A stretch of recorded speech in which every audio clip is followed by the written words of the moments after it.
The mic is on. Ba-da-ba-ba-ba-ba-ba-ba. We are live. We are live again. Da-da-da-da-da-da.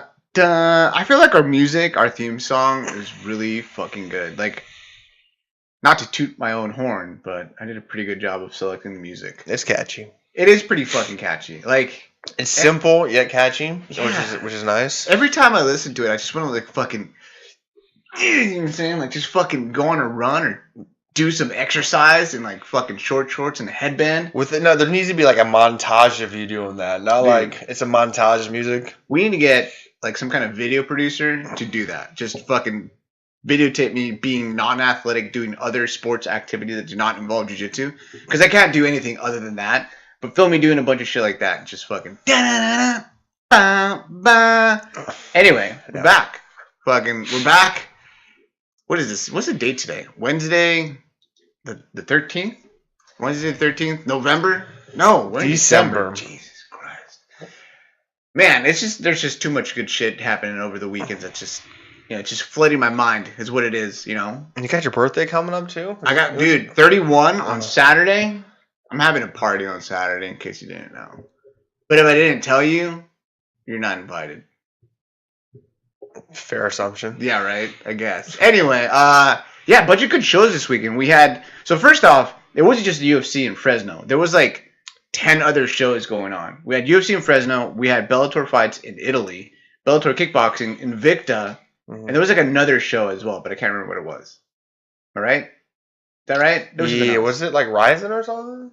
No, not Ryzen. Ryzen's got the end of the year show. But anyway, a lot of good fights and a lot to talk about, as always. That's what I love about like MMA nowadays. There's something literally every fucking weekend. And we had like 52 UFC shows this year. There's 52 weeks in the year. I don't think it's watered down. People complain about it being watered down, but I love it. Yeah. But a couple big bits of news that happened during the week that we got to touch on before we go into the fights. Number one, this actually was like yesterday. Floyd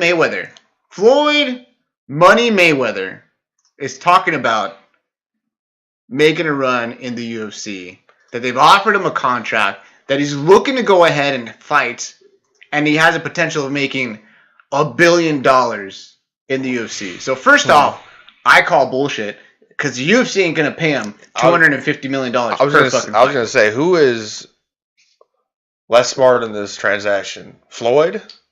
Or the UFC? They're both. Yeah. If it is something that they're talking about, it's fucking dumb. It's a lose-lose because 100%. Floyd's not going to win. And then if the contract is like a 5-fight contract, like he's saying, they're going to want to get rid of him by the second fight. Oh my God, are you kidding me? What they'll do is, if it were to happen, they would go ahead and put him out there, have him get crushed, and after he got crushed, cut immediately, just to prove a point. But it's not going to happen. That's what the price tag's too much. Way, way too much. $250 million? $200 million? No chance.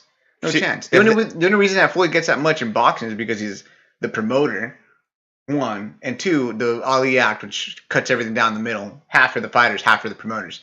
And Floyd double dipping. Not going to happen. Well, they would have the structure like a ball sport kind of contract where it's like fighters have like, you have 4 fights, you fight out your 4 fights. Yeah. Or like baseball, they give you 10 years, but they have what they call an out. So after 2 years, they can get rid of you and none of that money's on the contract. So that's what I'm saying. So if they had like a baseball or football contract where we'll give you a 5-fight deal, but after the first fight, we can call it quits and not pay you anymore, that would make sense. I didn't know nothing about ball sports at all. So I'm just going to assume that you're 100% accurate there.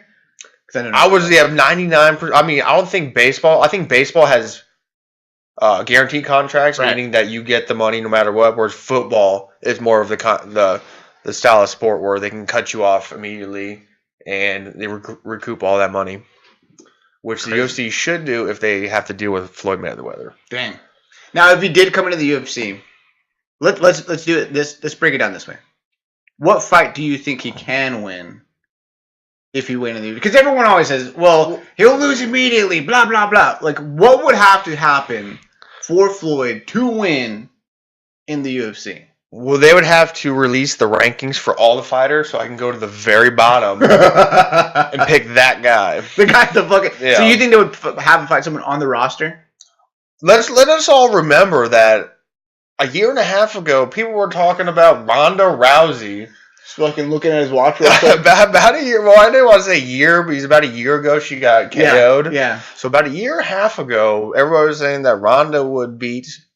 I mean, Joe Rogan. I mean, I am a huge Rogan nut-hugger. Yes. And he was saying that 30% of the flyweights or bantamweights would lose to male bantamweights. I remember that. I cringed immediately. Yeah. I mean, listen, I don't want to say it because it's going to fucking solidify. So, I'm not sexist or anything, but I'm sorry. Women just cannot compete with men at the professional level in sports. I'm not sexist, but that's exactly what a sexist is. I'm looking at my watch again, though. Remember a year and a half ago? Dude. You know how many people were saying that a year and a half ago? I didn't. I knew right off the bat. I mean, like, that's just like my thought process immediately when people are comparing those two things. Anyway, so let's say we go to the bottom of the ranking, whoever it may be. You don't think they would sign someone new, an 0-0, a 1-0, a 2-0 guy to fight Floyd?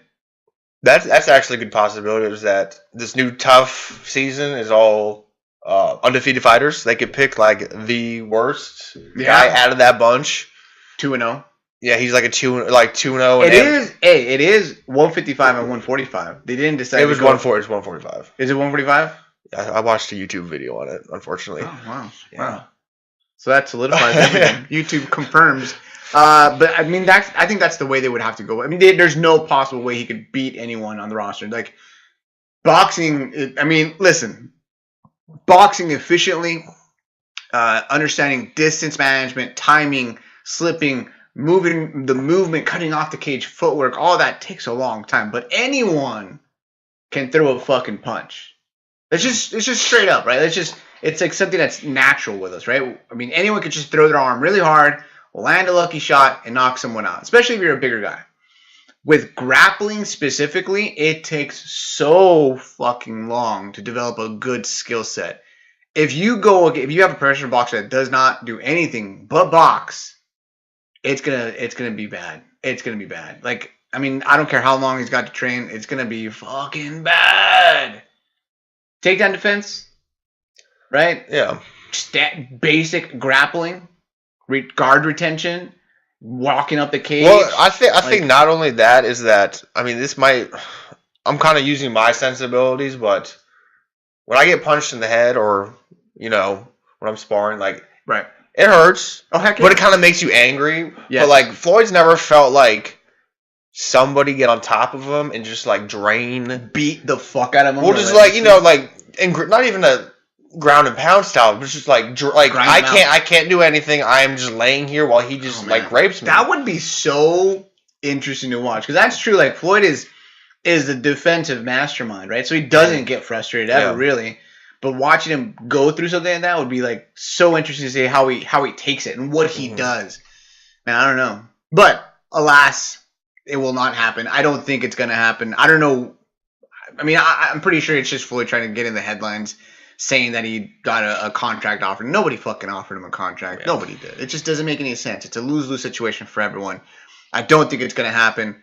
And if it did, Floyd would lose. I'm sorry. It doesn't matter who he goes up against. He would lose. If they have a decent double leg and they know an armbar, Floyd's gone. Well, let's just do the math. $1 billion divided by 5 fights. $200 million per fight. Which is pretty much what he kind of estimated he got for the fight against Conor. Yeah. So he's saying that every single pay-per-view, so he's gonna his first pay-per-view that he's on, he's gonna be the main event. He loses in 2 minutes. He's gonna sell out 5 million pay-per-views. Oh my god. The next pay-per-view event, he's gonna sell out another 5 million, because we have to go on the Conor versus Floyd number scale. Yeah. It's got to be more than 2 to 3 million pay-per-view buys. If he did have that one fight, he would have 4 to 5 million. But after that, nobody's gonna fucking tune in.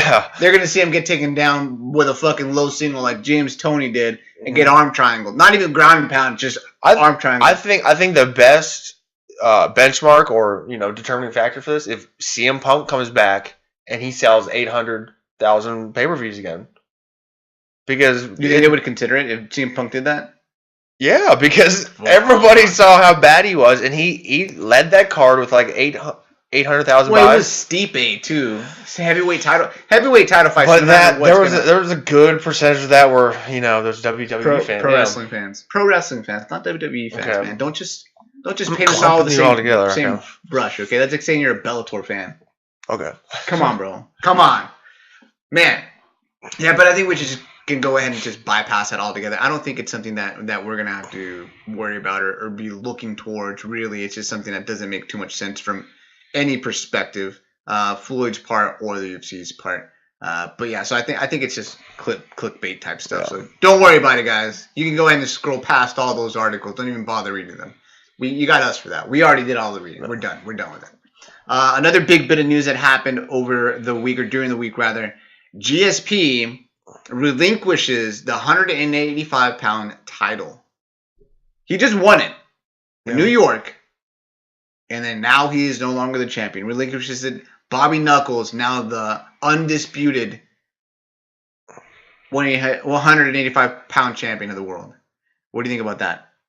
I think that he saw an opportunity to easily grab a belt, get an easy fight, and he pounced on that opportunity. And now they actually have to fight the real 185 contenders. His tail was tucked in between his legs and he ran away. You think that? I mean, he could have medically, the things that they're saying could be true. So let's put it that way. But if Rockhold was the 185 champion, he would have never. Bisping was the reason why he fought 185. You know what? I hate to agree with you, but I think you're 100% correct. It's smart, man. GSP's a smart fucking guy. I'm not. Okay, you know I like to rag on Bisping. Yes. I'm not going to say he's a bad fighter, but he was a very good matchup for GSP. Oh yeah. I mean, I wouldn't say. Yeah, it was out of everyone in the top 10 at 185 pounds, that was the most favorable matchup. Yeah. It was, because you had someone that was not that athletic, a grinder, a workhorse, right, with skills everywhere, but not incredibly explosive. It's not someone that's going to just completely fucking overpower you. I would say one of the smaller middleweights as well. Probably the best matchup. It's GSP. I mean, he's a smart fucking guy. He saw an opportunity. He knew how the UFC was doing business with pay-per-views and trying to make super fights. He knew they were going to give him whatever the fuck he wanted. He came in, fought, won the belt, which I did not think was going to happen. I was actually super surprised. You guys know this already. Wins the belt, and then fucking books it. I mean, unscathed. Makes history, becoming the 5th or 4th person to hold titles in 2 different weight classes. BJ? Yes. BJ, Connor, Couture, and GSP. That's it, right? Okay. Becoming the 4th person to ever do it. I mean, he could retire right now, and he would have retired twice. Yeah. As champion. Ridiculous. Genius, really. So what do you think the plan is now? So he said he doesn't want to fight at 185 anymore just because his body cannot take it anymore. It's not possible. He got colitis. I don't know what that is, but he got colitis. Everyone says it's pretty bad as far as the disease goes if he actually has it. Can't make 185 anymore. Has to fight at 170. What's next? Tyron Woodley? Well, I'm gonna say no right now. Yeah, I was gonna say he's not gonna do Tyron Woodley. He's had all this time sitting at home, thinking about who to fight, and he comes out and fights Bisping. He had plenty of time to jump back in, grab his 170 belt. He never did. So I think it's gonna come down to Connor.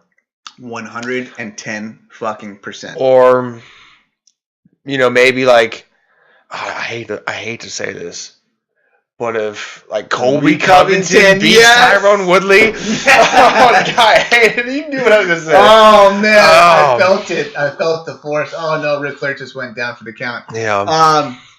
Oh man, imagine that if fucking Colby Covington wins it and fights GSP dude, he would get the biggest payday of his entire fucking life. GSP would go back and win the belt because he'd beat Colby Covington. There's no doubt about that. Yeah. He'd fucking beat Colby Covington. Like, that would be crazy. But I'm thinking what's likely going to happen. GSP relinquishes the belt. He's done, right?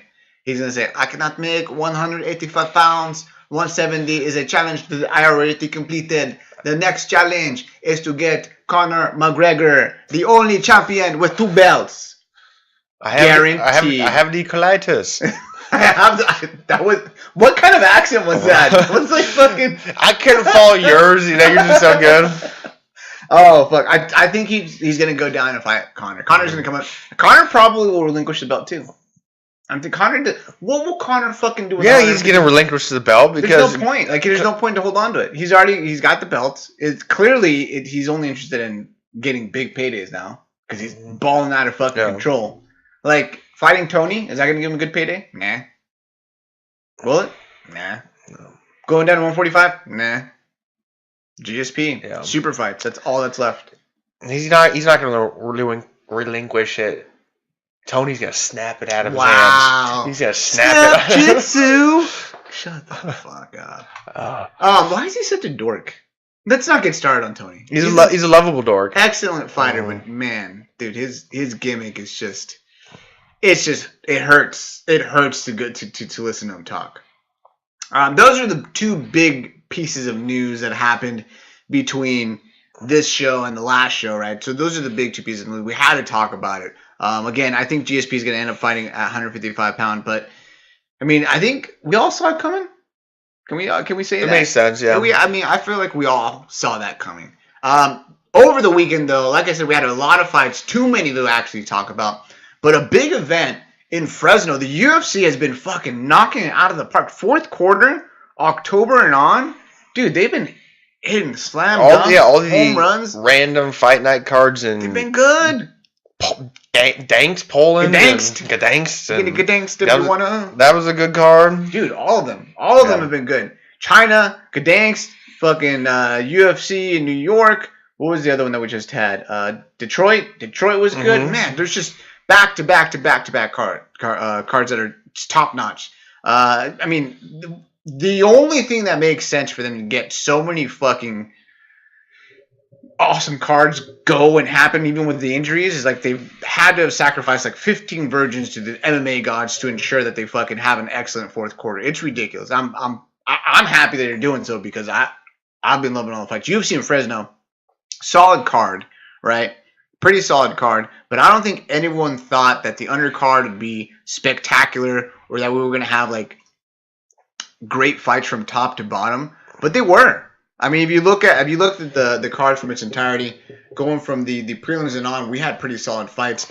But again, we don't have enough time to talk about all of them. One that we'll start with though, a big fight I think that was at 125 pounds, the women's flyweight division, Liz Carmouche versus Alexis Davis. Man, these ladies were going at it.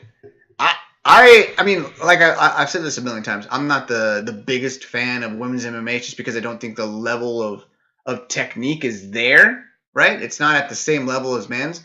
But these 2, they put on a show. Excellent display of jiu-jitsu, great ground fighting, pretty decent striking, good game plans going back and forth. It was a fucking great fight.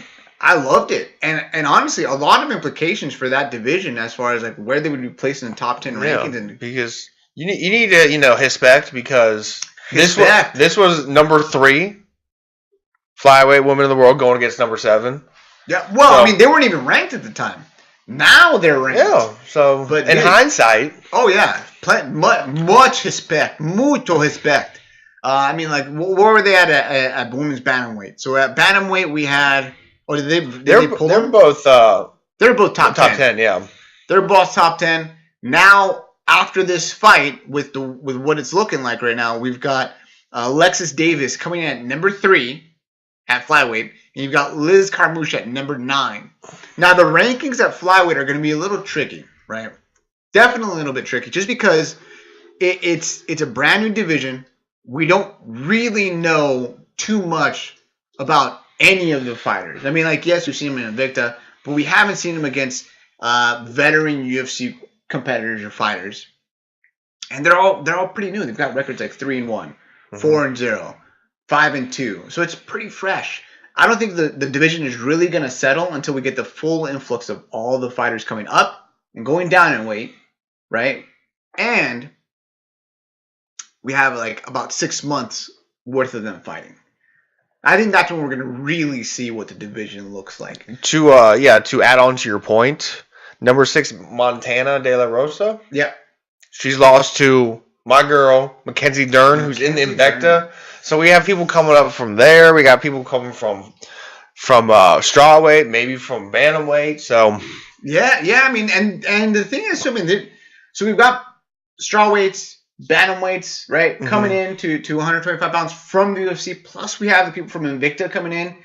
Mackenzie Dern, a hot prospect. I mean, in Mike post it up, not a hot prospect as technique wise. He thinks she's a smoke show. Yeah, not really quite on my top 10 list of hot athletes, but yes, she's a tough motherfucker. Dude. I noticed Ed in the chat. I like Ed to find any complaints about Mackenzie Dern because Ruben cited some of the craziest eye positioning, tooth to gum ratio. Mahler's in here too. You can go ahead and have Mahler give us. Oh no! What did you just? But I mean, listen, her as far as her fighting ability goes, Mackenzie Dern, dude, black belt world champion in jiu-jitsu.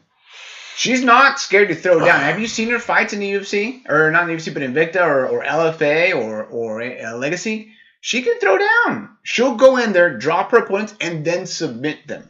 She had a couple, legit ground and pound, too. Oh, yeah, but no, I mean, I've taken a few more Thai classes, but I ain't no expert. But just little tiny things it's like lifting her leg, like her back leg when she throws punches. Yes. So there's a difference there between having excellent technique and just biting down on the mouthpiece. You can't teach someone to bite down on the mouthpiece and just fucking go. You can have perfect Muay Thai technique, but if you can't take a punch, that technique ain't shit, right? And I think Mackenzie's got that switch that a lot of people don't have, that competitor switch, that want to go in there and fuck shit up type mentality. So, I mean, if she actually gets to the UFC, fights at 125 pounds, there's a lot of potential for her. There's so much. Did Mahler jump in here? And all I have to say is Google her. I mean, this gi picture of her doesn't really show the chassis on her. She's got a good frame. Little bit of an interruption there, but we're back and running. Man, yeah, like I said, if Mackenzie Dern gets signed, there's a lot of fucking potential for her to make some big time fucking waves. Again, she's got the technique, she's got the grit. It just comes down to her making the weight at 115, which I don't think she's gonna be able to do consistently. That's why I think she's gonna jump up to 125. Moving on from the Alexis Davis and Liz Carmouche fight, which again was excellent. Marlon Moraes versus Aljo Sterling. So first off, let's fucking talk about Aljo Sterling. Tough guy. Legitimately a tough matchup for anyone. Gives everyone fits. I think his most recent fight before Moraes was beating Renan Barão, former 135-pound champion. Surprisingly, showed him the hands in that fight. Oh yeah. So it was. Aljo Sterling is legit. Well, like when Marlon Moraes comes in, right, coming off of like a so fight in his debut against help me out here. Beat TJ Dillashaw. He beat Dodds he beat Dodds in his last fight, closest fight. He lost to he beat a Sun Sal. Yeah. He lost to a Sun Sal in a split decision that could have gone either way. Okay, he lost to Sun Sal. But not really displaying what Marlon Moraes was in WSOF. Gets to the UFC or gets this fight with Aljo Sterling, and oh my god, knocks him into another dimension. Mm-hmm. It was ridiculous. Back and forth. Go ahead. I was just gonna say, we kind of got to think about it as these guys like Eddie Alvarez and Moraes gets thrown into the deep end immediately, and we have to think that they're not going to engage you to. They're not going to immediately starch everybody in the UFC. They're fighting the top of the top. So if they if they win 50% of the time against the top level fighters, that's good. So yeah, it was, like I said, that was a probably one of the best performances you can have. And I think the comparison with Eddie Alvarez is a really good one. And if it goes the way that Eddie Alvarez's career went, I mean, that rough start with Cowboy Cerrone, if it goes the rest of the way. But is that a rough start? You fought Cowboy Cerrone. You're like. Yeah. I mean, it's tough. I mean, like, it's a tough fight for anyone. Again, and Hot Palace Sunsao, the only person he's lost to is TJ Dillashaw. Yeah. That's it. And then you go from that to Dodson, who is super dangerous, in my opinion. I don't think he's ranked 10. I don't think he should be ranked 10. Yeah, definitely. I mean, it's Marlon Moraes, I think, finally had an opportunity to really shine now that he's got his feet wet, now that he understands what it's like to be in the octagon. Because, again, people don't really get it. Like, they don't understand what it's like to fight in the octagon. They don't – it's a different thing. I mean, it's got corners. It doesn't have roundness. It's not a round cage. It's got corners. It's got corners. No, but if you watch all the other champions, like, they come in and there's always a slip-up. It's very few and far between that don't have a slip-up. I think Justin Gaethje is, like, the only exception where he didn't slip up in his debut. Yeah. But everyone else, I mean, Will Brooks. Yeah. That was. I mean, he's gone on some hard fucking times and he's fallen some hard times. But Moraes comes in, scraps with Aljamain Sterling, does a good job of fending off the takedown, scramble situations, and throws Aljamain Sterling around. I thought he ragdolled him a couple of times to get him off the takedowns. Aljo goes in for a takedown to shoot a double. At the same time that Moraes throws a kick, a high kick, and all he eats is nothing but knee. No. He gets a fucking mouthful of fucking kneecap, and the lights go out. I mean, I knew it was going to be a bad knockout as soon as he was on the mat. One, because he was doing the dab right off the bat. So he got knocked out. He was doing the dab. Number 2, eyes wide open. Nobody's home. Number 3, as they zoomed out, his left foot was stiff and in the air. He had the jiu-jitsu feet going? He had his jiu-jitsu feet going on. So he was done, right? They cut to commercial, all right? Everyone's celebrating, this and that. They come back, and you've got Paul Felder interviewing Marlon Moraes, and you can see Marlon Moraes' face. The entire time that he's getting interviewed, he's like, just kind of looking off to the side, looking at Aljamain Sterling. I didn't need to look at Twitter. I didn't need to look at the news. I knew they were probably putting him on the stretcher. He was out. That was probably one of the worst I want to say it was actually worse than the Ngannou Overeem knockout as far as result.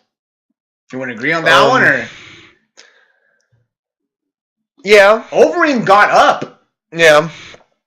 Aljo got put on a stretcher, and he got taken to the back before he got up. Yeah, because I think you can. I'm not a physicist, but I'm just gonna throw it out there and say that I think you can produce more power with your knee. Yeah, 135 pounder. Yeah. Though compared to a 265 pound, I feel like the kick and the punch are probably the same. Okay. I mean, that's just me. Because look at Moraes. Moraes is fucking tiny compared to fucking Ngannou. I'm pretty sure Moraes can kick as hard as he can, and Ngannou can still punch harder. But Overeem's had how many years of the PEDs in him that helps it out, you know? This is true. Man, I mean, like I said, the UFC's doing something right. They did something right with the MMA gods. I don't know what's going on, but they've got knockout of the year potential for 2 events back-to-back. Submission of the year. Yep. And a tough finale on a Friday. Man, I don't know what they're doing, but it's fucking working. That's it. We didn't mention that. We mentioned, Gdansk in Poland. We mentioned China. Yeah, you're right. The tough finale where Roxy Modafferi was headlining the main card. That card was pretty good. Amazing. Pretty good.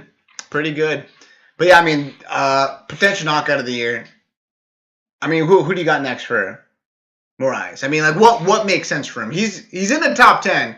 He's probably in the top 5, to be honest. Cody Garbrandt. Garbrandt? You think, that would be good. A bounce-back fight for Garbrandt? Mm-hmm. Do you think they would give him? I think that's a little bit too dangerous, though. They're trying to hype up Garbrandt. I think they're going to give him someone a little bit lower. Okay. Moraes is number 5.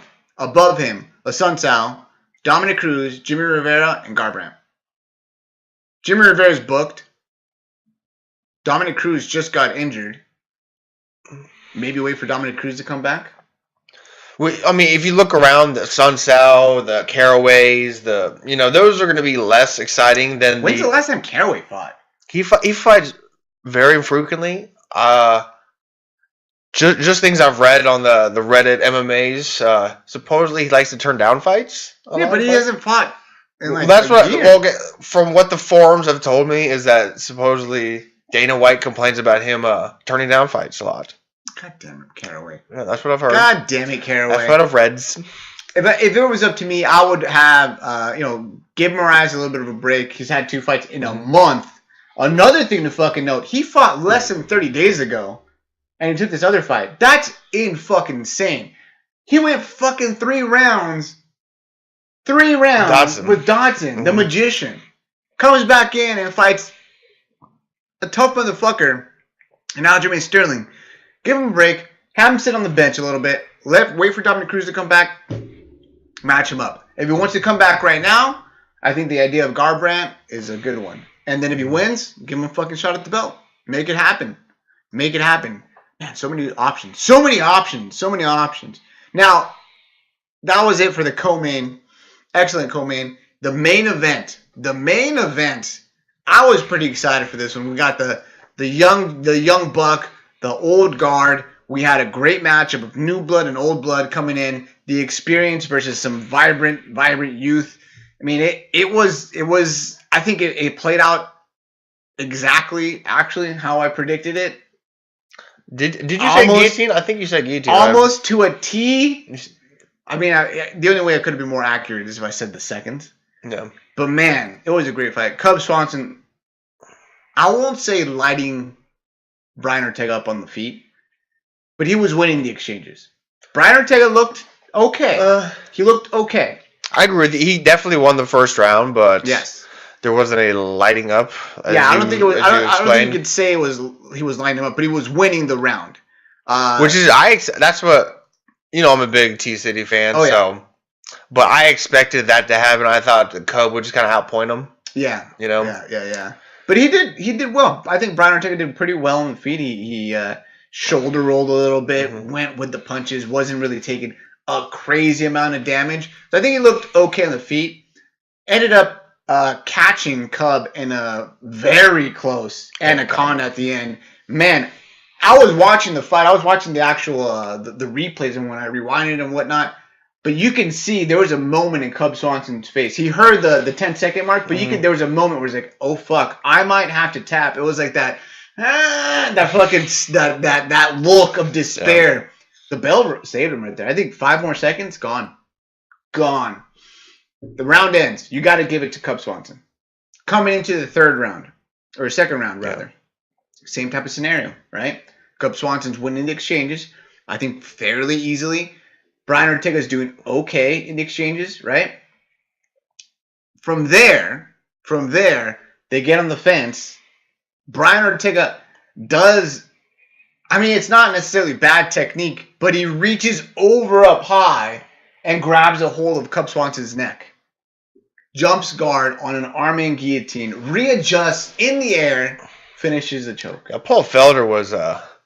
Oh my God! Was all about that readjusting. He was like, "Did you see that?" It's incredible. As a fucking jiu-jitsu black belt, like a practitioner, I've been doing it for a while. It's hard to do that shit. Staying in the air, re-guarding. He picked his guard back up, let go, came back in, and finished with an arm in. Are you fucking kidding me? That's ridiculous. That's some high-level shit right there, bro. Brian Ortega, legit. And Cub Swanson's no fucking slouch in the mat. Like we were discussing last week, were you a white belt at your first tournament and you saw Cub as a brown belt? As a brown. This is back in like 2006, right? He was already a brown belt. So he's been a black belt for a long fucking time. He knows what's up, dude. Man, Brian Ortega is the real fucking deal. Now, here's the thing, though. Like, yes, he looked good. Yes, he caught the submission. Yes, he's won 4 fights, and he has 1 no contest, right? That he did win, but he got caught for nosedrolone. I don't know what steroid it is, but he got caught for some kind of performance-enhancing drug. But anyway, he wins all the fights. The problem I see with him is that he's losing the fights just before he wins. Yes. Or he takes a lot of damage just before he wins. Which is I thought was going to be the problem in this fight. Yeah. I thought it was going to be a situation where he's, in the back of my head, he could take too much damage and not be able to recover. But dude's made out of fucking granite. He can take a shot. What do you think is next for Brian Ortega? I wish he got really spicy on the mic and asked for Max Holloway. Oh. Unfortunately, he's a true MMA fan and he respects his specs. Respect. Frankie, you have to. It's Frankie, dude. So you got to give him props though, because he didn't just jump the gun. It's kind of refreshing to see that kind of thing. You know what? Hey, Frankie's the fucking man. Well, let him get his shot. I'll beat his ass when I get up. Yeah, if it was like Kumar Usman be like, you know what, I'm gonna stay back and let Colby Covington get the title shot, I would have had problems. But it's Frankie. Frankie deserves it.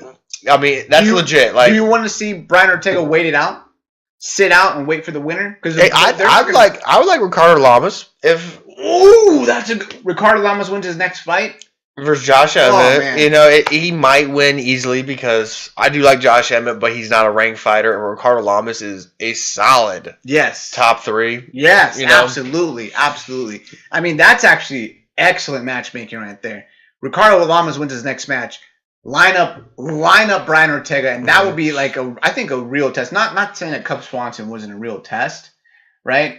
Cub Swanson is legit, but if he beats Cub Swanson and Ricardo Lamas, there's no denying him a title shot. You can't. You can't. Like, that's 100% legitimate. And he'll at that point be what, 16-0 or 15-0? That's about right. 15-0, five finishes in the UFC. Now, man, where would you put Ortega on the list of MMA jiu-jitsu practitioners? Oh, overall, because you're gonna roll your eyes.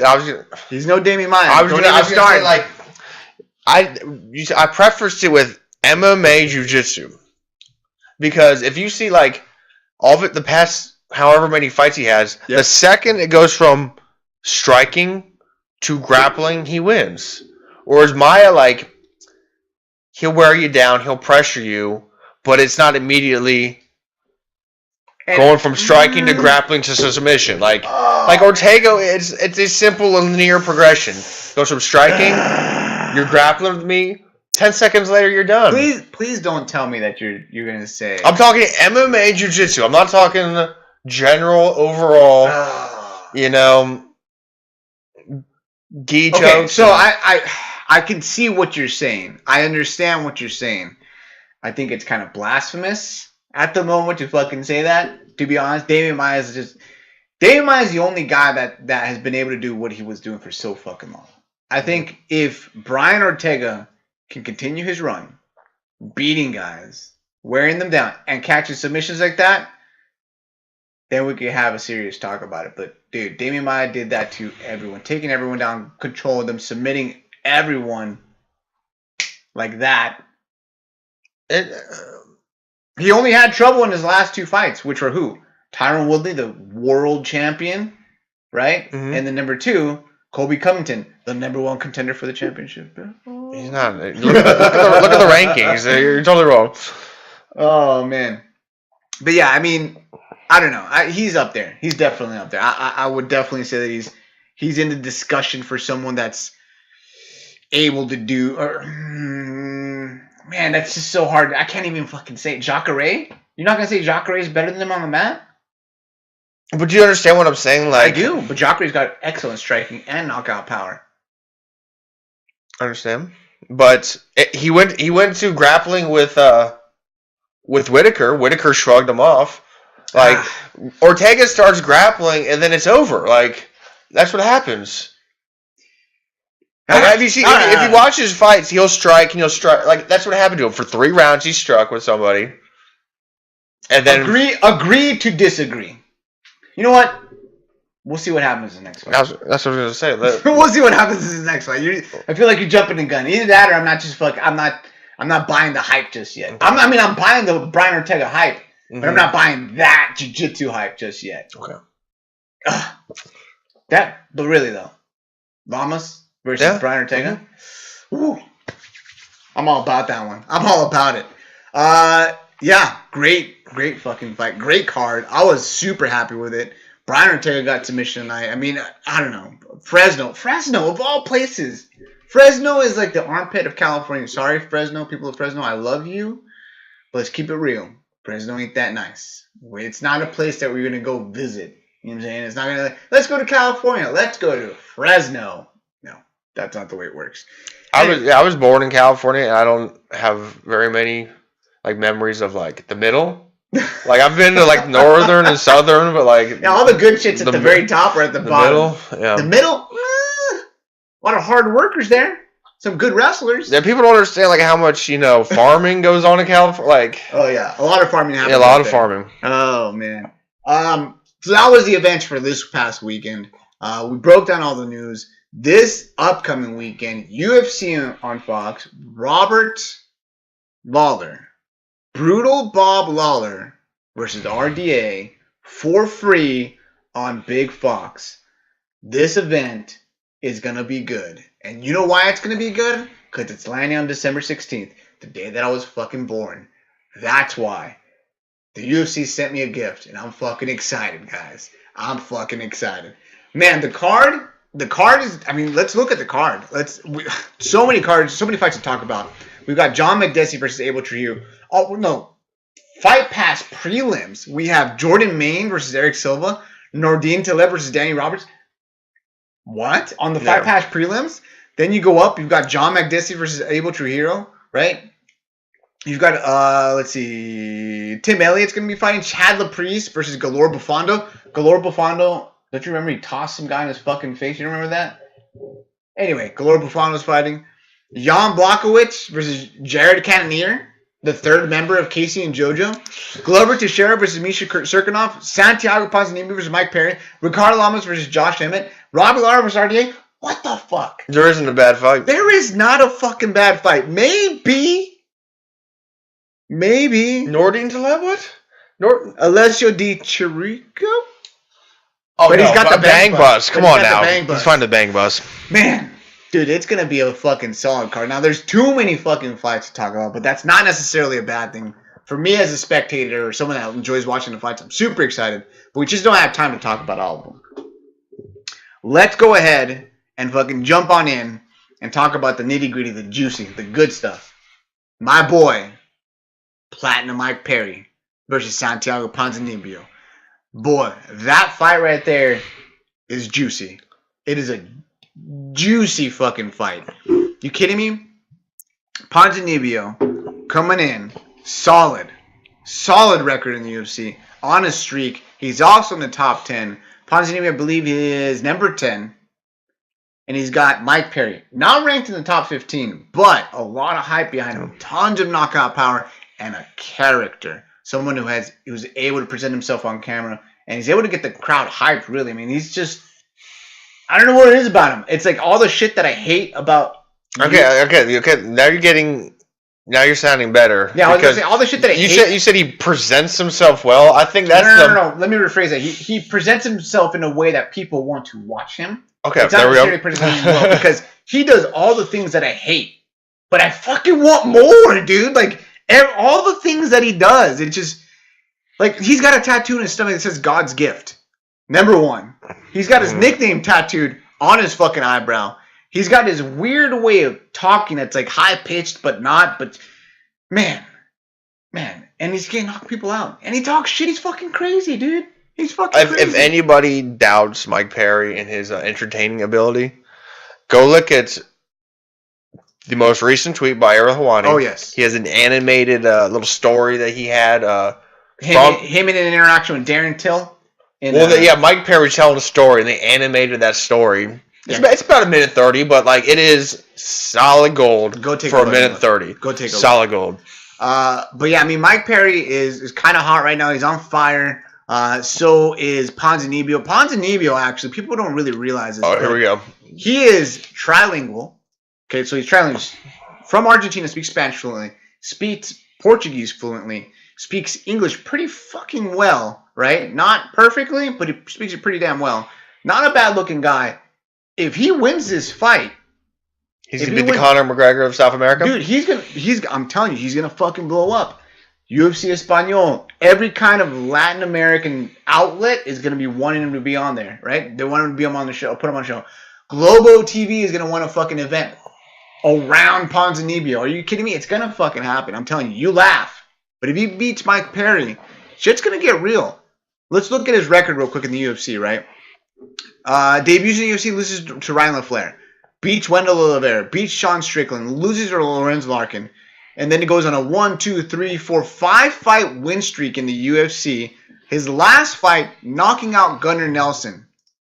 He's on a fucking roll, dude. That is an impressive. Look at the name: Nordine Talib, Zach Cummings, Court McGee, Gunnar Nelson. There's some those three. Those three are about the same fighter. Nordine, Zach Cummings, and Court Nordine McGee. is a way more polished striker than all three. But they're all very tough outs. Yes, they're very tough outs. Yes, but I would put them in the middle of the pack. Gunnar. Wow, Gunnar Nelson in the middle of the pack. No. I said those three. Oh, fuck. Gunnar is a good win, yet he had to eye poke the fuck out of him to get that win. Wow. No, why are you out me? Look at the videos. Dude, it happened. Did the referee stop the fight? Did he throw hands like this? Like Edward Scissorhands? Like, he can't. Dude, that's the fucking Argentinian style of fighting. Fingers out. That's how you fucking fight. Finger stab. Oh, man. I mean, it's going to be good. I mean, and like I said, Mike Perry's on fire, too. Mike Perry's doing pretty damn well. He doesn't have it as an extensive background in the UFC or history in the UFC, but he's got 4 wins in the UFC. He's got that one loss to Alan Jouban that was a decision. Mm-hmm. I just don't think that he was prepared for everything Alan Jouban was going to throw at him, and I think he was still young as far as mentally preparing himself. He kind of got like the Matador treatment. Yes. You know, he charged in, and you know. But I think it's going to be good shit, man. I think this is going to be a fight that has fireworks, and I think everyone is going to be happy with the result. I think there's going to be a knockout, regardless. I don't know who. I'm leaning towards Ponzinibbio, to be honest, but I really want Mike Perry to win. I don't really care about anything as far as I just want to see him talk shit and get himself in these weird situations and just. You know, that weird way he talks, him saying like that. I just want to see more of that. I'm excited for it. Yeah, I know. But I think Ponzinibbio is going to win. I think he's actually going to probably knock him out. I'm going to say in the 3rd round. That's a very good guess. Alan Jouban isn't as good of a striker as Ponzinibbio, and there is a blueprint. I don't think there's the power either. There is a blueprint to beat Mike Perry. How do you think the fight's going to turn out? I guess 60-40. 60-40. Who wins it? Ponzinibbio.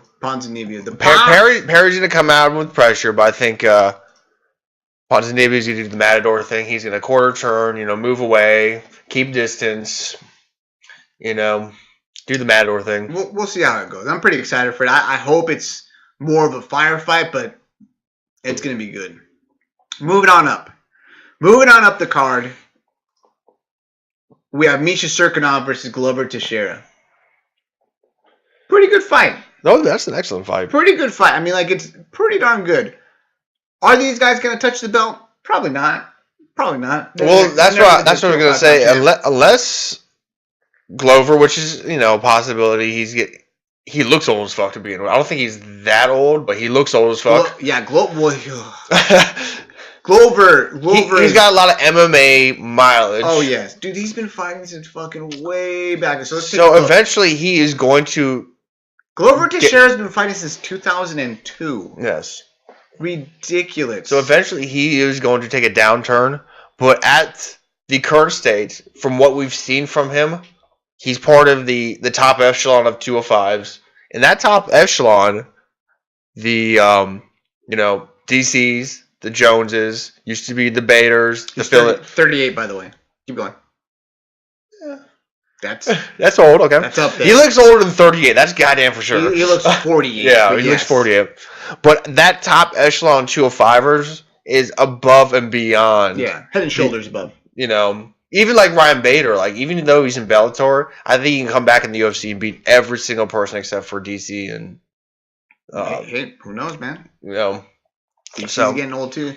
But yeah, I mean, same thing with Serkinov. Serkinov. The good thing about Serkinov though is Serkinov is young-ish, right? Serkinov. What are we looking at as far as age goes? Dude, he's 30. He's got a solid 5 to 8 years ahead of him of good competition. He's relatively young as far as mileage goes as well. He only has, let's take a look, 16 total fights. Not too bad. Done pretty good in the UFC too. He did get knocked out by Volkan Ozdemir. That freak knockout within like I think 20 seconds or something like that. But he's he's a competitor, man. He's a competitor. He's got good jiu-jitsu, good grappling in general. I think this matchup is pretty even, I want to say. I think you could give the edge to Glover in knockout power, but Glover's fucking slow. Yeah. Slow. I think that is his biggest deficit. The overall speed. Movement, footwork, and punching wise as well. He just doesn't have it. He doesn't throw kicks or punches. So I think it's a pretty even matchup. If Serkinov can get him on the mat, I think he'll fare well on top. I'd say Glover's got, for a Brazilian, he's got very good wrestling. Dude, and his jiu-jitsu is legit. Yeah. He's got like he's been to ADCC. He's been to the big show. And I want to say he's medaled, not gold, not silver. I want to say he's been a bronze medalist in ADCC. I'm sure we can verify that or take a quick look, but his jiu-jitsu is sick. But if Serkinov gets on top, I think that could spell the end. Who do you have winning this fight? I gotta go with Glover. Glover? Mm-hmm. Glover. I got Ryan over here laughing at the fact that I said 48 is old. 48 is old when it comes to when you're dodging punches, fighting people. Yeah, when you're dodging punches, reaction time. Yeah, that's important. Yeah. 48 is not old in general. It's just old when it comes to fighting men in your underwear. Mm. I think who you said Glover. Mm-hmm. I'm gonna go Serkinov submission. Nah, TKO in the third round. So the odds, like you were saying, the odds ended up being what? Surprisingly, the opposite of what I thought. They are. Serkinov is the favorite? Yeah, Serkinov is the favorite. 165. Yeah, I mean, I was thinking it was going to be pretty close to even. Not quite. Slight favorite for Serkinov. I did not expect Dos Anjos Lawler to be a pick'em. Ooh, damn. That is surprising. And Mike Perry, a plus 170. That's about right. That's about right too, that's man. About right. I mean, that's what's so exciting about this fight card. A lot of these fucking fights are close. Like that makes it exciting. Like, who's gonna fucking win? Like, it's already hard to pick a winner in mixed martial arts just because you never know with the sport. You know, people fucking get clipped once, boom, everything goes out the fucking window. But it's exciting to see that these fights at this high of a level, even the matchmakers or the odds makers aren't really knowing what to do or what to make of the fucking fight. I'm pumped. Now that we've talked about Misha Serkinov and Glover Teixeira, we gotta talk about some good shit right here. We gotta talk about the good stuff. Main event. Are we already at the main event? What do we got? Yes, we are at the main event. Brutal Bob, Robbie Lawler versus RDA. Man, there's so many good things about this fucking fight. I mean, first off, the number one good thing, Robbie Lawler's fighting. When is he in a bad fight? Like, have you ever seen a bad fight with Robbie Lawler in it? Maybe one fight in Strikeforce when he was like super unmotivated. I'm trying to think. But honestly, even then, he fucking throws down. He tries to murder you. Like, he doesn't just try to win. Like, he tries to fucking hurt you and put you to bed. Like, that is his ultimate goal. You are going to hurt and not want to continue to fight. To be real honest, while you were talking, I was listening, but I was thinking back. The only fight I can think of that's a little disappointing is him versus Cowboy.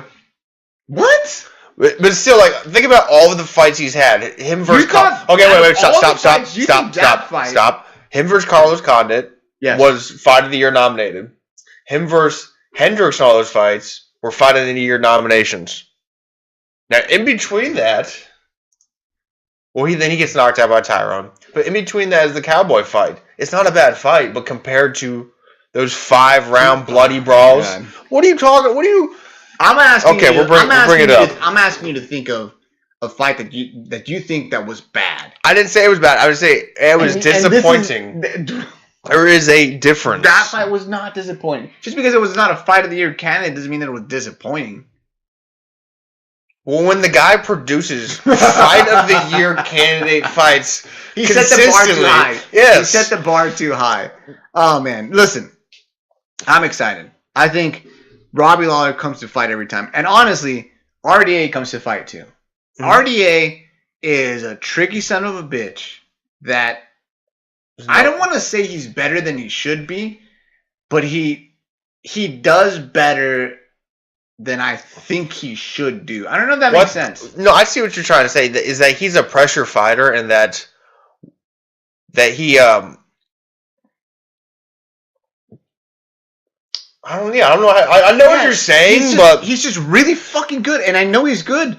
But I just feel like this is gonna be the time. You know what I'm saying? Like every time that he fights, I'm like, this is the time that he loses, or this is the time he doesn't make. I think what I'm trying to say is that he's wrong. What I'm trying to iterate is that he's a pressure fighter and he makes other people make his mistakes. Like he doesn't make mistakes, but he doesn't do anything flashy. He's very tight with all of his techniques. Yeah, he doesn't do anything so flashy that you. His wrestling is good. Mm-hmm. It's very basic, very simple. Nothing flashy. No big throws. It's all standard double legs, maybe a single leg in there every now and then, but it's very simple. His boxing and his Muay Thai, very tight, no flashy techniques. Brings back his defenses immediately when he throws punches and kicks. Dude, he's fucking good. And his jiu-jitsu on top, his pressure on top is incredible. He breaks people when he gets on top, dude. He does. Like RDA is a bad motherfucker, and this fight is gonna be good. This fight, either guy wins, they're getting a title shot, I think. I mean, like, who else is going to get a shot ahead of them? If Robbie Lawler wins via knockout... GSP. GSP is not going to fight Tyron Woodley for the fight. Oh, yeah. Well, I know that. But GSP would be the exception. But we know that's not going to happen. Robbie Lawler wins via knockout, you give him a title shot. Guaranteed. RDA wins, just because, again, I feel like everyone's like, we should be losing. But if he wins, just because he beat Robbie Lawler, I think they give him a title shot. I also think that this is just reckless speculation, but the UFC doesn't like Tyron Woodley, and that I think RDA is a good matchup, and that if they see, you think? Really? I think RDA is a better matchup than Robbie. So you're saying that RDA has a better chance of beating Tyron? Tyron, yeah. Mm-hmm. Wow, really? Mm-hmm. I mean, also, I think the thing that they're thinking is that everybody that fights Tyron is kind of hesitant, you know? Yeah. And RDA doesn't have that in his body. He does not give two fucks. He's gonna come at you, dude. He's gonna come at you. Dude, because you know what? I think you might be right. You can't throw Tyron out there again and have another Woodley or Wonder Boy fight. Yeah, I think now that you're mentioning that, I can see what you're saying. And I think it comes down to, like, for example, when's the last time that Tyron looked bad? Rory McDonald. What did Rory McDonald do? Pressure him, put him up against the cage, not let him breathe. Dude, I think you're right. I think you're right. Man, okay. Good fight. I think it's going to be an excellent fight. Robbie Lawler and RDA. Who do you have it? Who is going to win this fucking fight? Who is going to win this battle? And is it going to be like a Robbie Lawler type brawl and all-out war? Or is it going to be RDA grinding Robbie Lawler out? Like a grind him, heavy, workman-like type performance. What do you got? That's tough. After seeing the odds, I'm very surprised that RDA is a pick 'em. So I'm going out on a limb and saying RDA. Oof. Robbie Lawler. KO. Round 1. Okay. No? It's definitely a possibility. I ain't saying it's not going to happen, but... Oh, shit. Oh, man. I'm pretty excited about it. Like I said, it's going to be an excellent fight. It's on Fox. It's for free. And it's early. It starts like, the main card starts like at 8, I think, or 9. Something stupid like that. Dude, this is like California time. That's what the only problem is that they have a 4 or 5 main card. Mm-hmm. And the fights end early. They're gonna have the commercials. And Well, I was going to say that they stretched it out over 2 hours. Ugh. So there's a lot of. They say it's not a fight pass card where like it goes pretty quickly. Quick. Yeah, I get what you're saying. Yeah. Whatever. You know what's gonna happen on the side? We're gonna be drinking for my birthday and gonna get smashed. So we might not even remember the fucking fights when it comes down to it. To be honest. Whatever. Tweet of the week this week. What do we have, bro? What do we have? You know what we have? Statistics.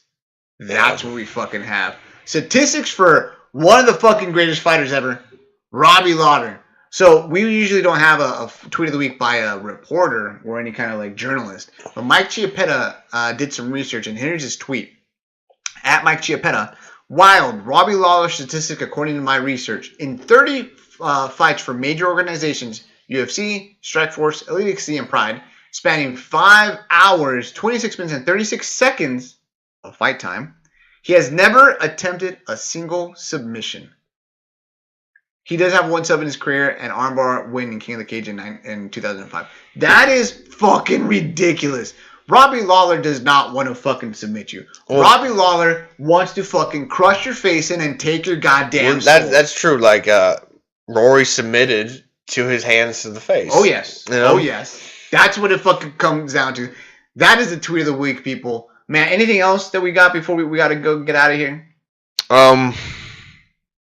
You know, I stress the viewers to go look at, you know, pictures of Mackenzie Dern and send messages back to Ruben and how crazy he is. Yes, we'll do this. We'll take a poll. Mackenzie Dern, hot or not? Tell us your opinions. I don't think so. Mike thinks she's a fucking smoke show. I guess, you know, that's why the world works the way it does. We have to have different opinions. Yeah, that's why it's great. All right, for Mike, Truman, Street Cropper 2, we're out, guys. Peace.